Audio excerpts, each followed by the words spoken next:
Check 1, check 2. Okay, yeah, seems to be fine. Okay, I'm starting the recording. Cool.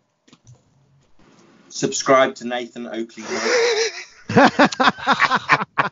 Yeah, sure. Flat Earth Early Bird Show every day, 2 p.m. Amsterdam time on Arwin, ARWIJN. Hey, Nathan, thank you for mirroring Eagle Plane and Anchor's video, man. Appreciate that. Was that sarcastic or genuine? No, it was genuine. I liked it. I like what you did with it. Thanks. Cool.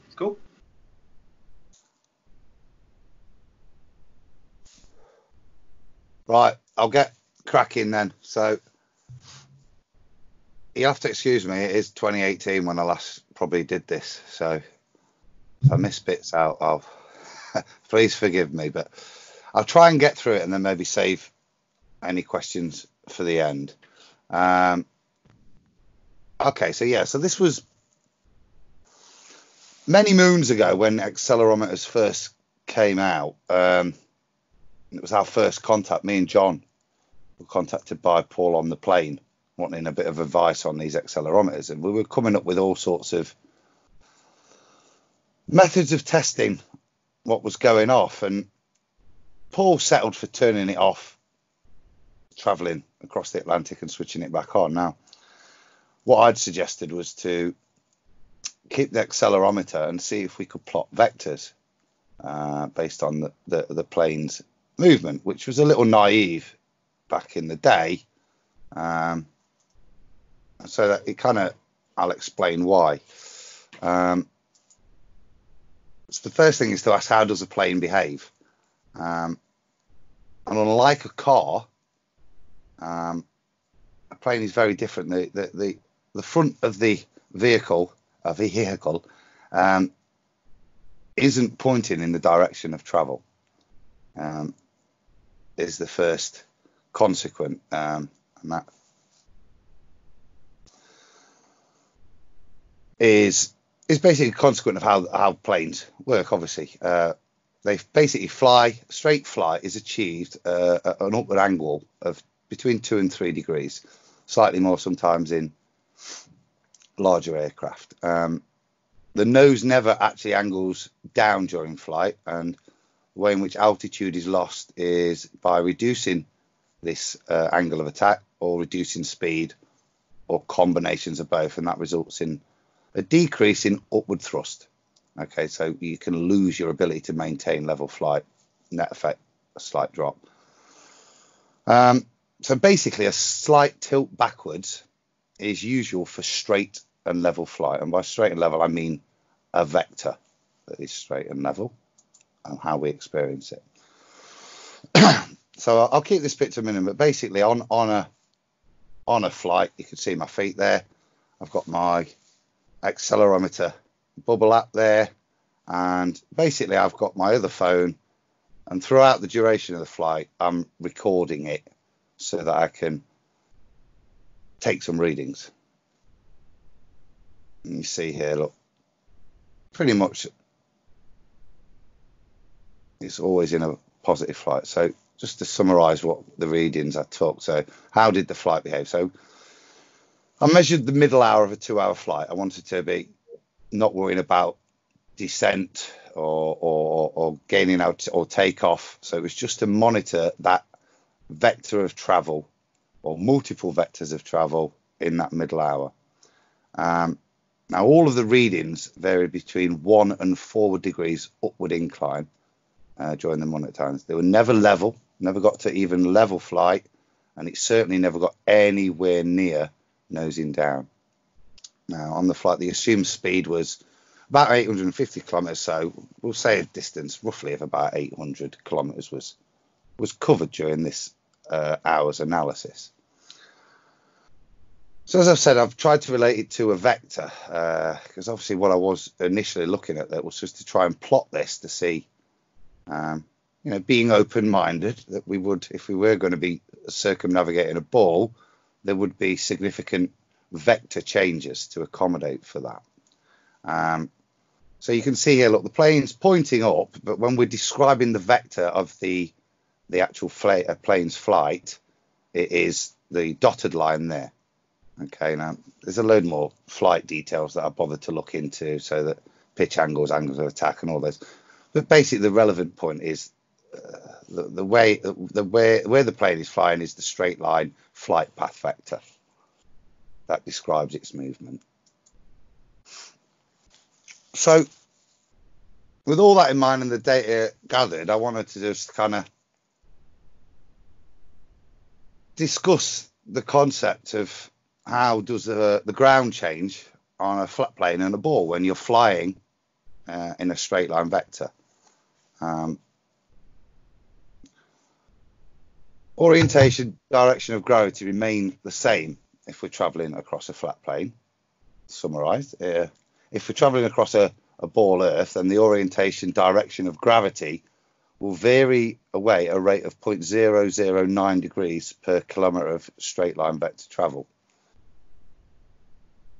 Okay, so if we look at this, and this is my wonderful CGI, if this is my plane flying in its straight line vector, then the orientation of direction of gravity, now the plane's travelling in this direction, and the orientation of gravity, or down, as we would like to call it, and forgive the vernaculars, is at this point plumb straight down. And as we traverse across a flat plane at this point, that is exactly the same direction, relative and opposed as well. And at the end of the flight, that is the same. So there is absolutely no change in the direction of down created by this straight line flight that we had.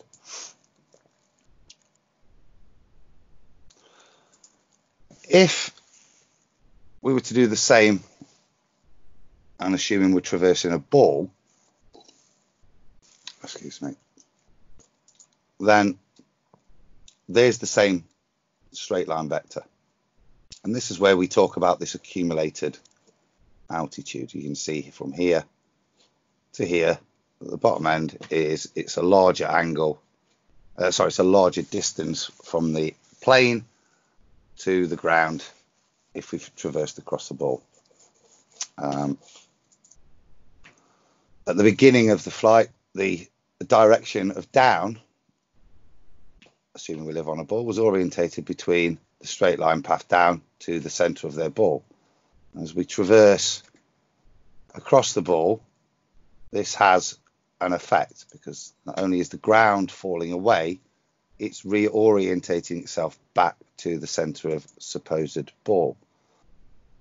So as I said, this is at a rate of 0.009 degrees per kilometre, a very small amount. I'll say it does feel small, and that's one of the ways in which ballers would try to excuse this. But unlike altitude, which can be adjusted for during the flight simply by altering pitch angle or altering thrust speed, which will cause a reduction in upward thrust, which will affect altitude. You can mitigate for that in the flight. What you don't do by altering or not altering below zero the pitch angle, irrespective of thrust speed, is you do not reorientate the plane with regards to the angular change that's been created. So what would this look like on a plane? This is what's being suggested. Now, you can see with this plane that it maintains the same altitude from the surface of the Earth, or in their theory, the centre of the ball. And it's doing that by, like I say, thrust and pitch angle variations. So it stays the same height as it traverses, but there is the secondary consequence is the ball is reorientating itself. The plane is not at any point compensating for this by maintaining the straight line vector and not allowing the pitch angle to rock below zero into negatives, there is no compensation in the flight for this. So what would this feel like? And if you take the top line, this is kind of an expression of what's happening for the passenger. They would be sitting in their plane, but the orientation of where they feel down would be increases as they fly, to the point where they would be feeling like they're tilting further and further back in their seats, or more likely the general experience would be that the plane is on an upward incline, as demonstrated in the bottom ones. So that would be the net effect of traveling without reorientating, even if you do mitigate for your altitude by changing speeds. So just a quick summary of what I did. During the 1 hour flight of Monitor, only a constant incline of orientation between 1 and 4 degrees was observed. No resultant change in orientation with respect to gravitational pull was experienced or measured. Conclusion, the observations and measurements found no evidence for curvature as would be experienced or measured by travelling across a ball of circumference 40,000 kilometres. Results of measurements would indicate travel occurred with lines of gravity parallel to each other and perpendicular to the line of straight travel across a flat plane. I have finished, gentlemen. I hope that makes some sense. Half the time I predicted, John. That's very good. Well done, Adam. Very, very clear, very concise. Couldn't make more sense. If you were on a ball, you'd feel it, you'd know it. You're not reorientating towards this gravity as it changes its direction towards the centre of the ball. I think that was really concise. Couldn't have been better. Well done. Cheers, pal. Yeah, great. Very clear. I've been trying to kind of slip it through because the whole orientation thing it can get really complex. Mistakes are easily made, but what I just noticed the most is that whatever the plane's gonna do, its actual angular orientation doesn't change when it's just going for a very, very long time, roughly in a straight line at the same elevation. Its angular orientation just doesn't change. That's it. No. So, like I said, I presented this exact slideshow because I've got it on my phone, and I've done it twice. Once at the airport in the waiting lounge, with a bunch of like flight geeks who were getting to go and sit in the cockpit and stuff. They were there with one of the pilots, and I could hear them all chatting. And it took me ages to pluck it up, but then I went, "Here, lads, have a look at this." And whilst they argued, the pilot went, he's got a point there. And the second time was on a flight. I always go for extra leg room, so the wife and kids are on a row of 3, and I generally am in front with a little bit of extra leg room. And there was it was Ryanair pilot, Stefano, Italian lad, and he was going back on the flight to, join up with his crews and stuff. So I sat chatting with him and took him through it. And he said, I've never thought of that before, but you're totally right, and I don't have a rebuttal. I didn't do it in the dodgy Italian accent, but at no point have I had anybody say, no, you're wrong. And I did, with Stefano, ask to clarify whether or not there was any nosing down to reorientate the plane based on the way the ground would have changed. And he said no. And the other bit I clarified with him was that they maintain straight and level pitch angle up, and they use the gyroscopes there, and that never rocked over and is never adjusted, and he confirmed that as well. So, as we said previously, Owen, the gyroscope within the actual pilot is the thing that we didn't have access to validate, but we would hope that if they were reorientating, that my accelerometer must have shown the reorientation of the plane, and it's not demonstrated. And so for me, it would back up the validity that the pilot has said that, that they do maintain straight and level flight and do not nose down. So the Earth is flat. Damn, yeah. Yeah. And my modus tollens for this argument stands. I still can't find it, and I know I've read it, and it's doing me head. Will you repost it? It just went, Yeah.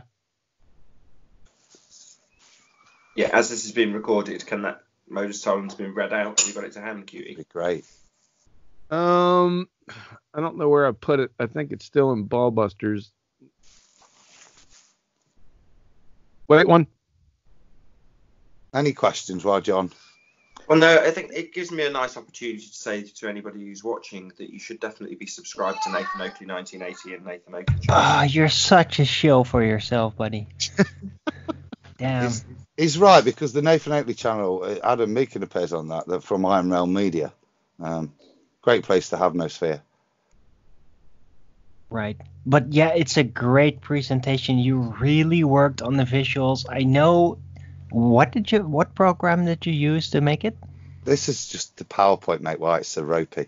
Wow, PowerPoint. Well, you did. I know PowerPoint a little bit. I had some experience. You did a fantastic job, buddy.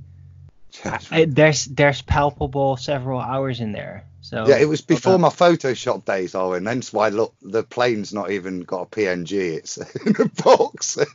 But it's really impressive. Serious. You put a lot of work in it. I only just noticed the box. I mean, it's borderline photorealistic. Yeah. Are we ballbusters or bullshitters? I don't know which they are. Thank you, gentlemen. Hopefully, Would you? it's Go ahead. Sorry. well. No, hopefully that angle, that one gets the point across for me. It really is. It's very small, but it would be noticeable. And you know, the consequence of this all is, of course, that the plane would have to adjust. It would have to adjust because the aerodynamic changes that would occur. The reality of what the plane would encounter, which you don't even consider in this. It's just kind of to exemplify the point that if you did believe that you live on a ball and you do believe this is a straight line flight, this is what you'd experience. In just an hour, you'd have tilted back best part of 10 degrees. Right, let's hear it, QE. I'm sharing my screen. Let me finish then, John. I'm out. Just need anybody to read it out so it's verbal for those who don't watch and only listen. Okay. I'll read it out. If P, this is Modus Tollens. If P, then Q, not Q, therefore not P. If commercial planes travel at 500 miles per hour for 2 hours, that's 1,000 miles, over a sphere with a radius of 3959 miles, P, it would then have to negotiate 128.3 miles of vertical drop over the course of its journey, Q. Commercial planes do not descend 128.3 miles while traveling at 500 miles for 2 hours. That is, they fly level, not Q. Therefore, the Earth is not a sphere. Therefore, not P.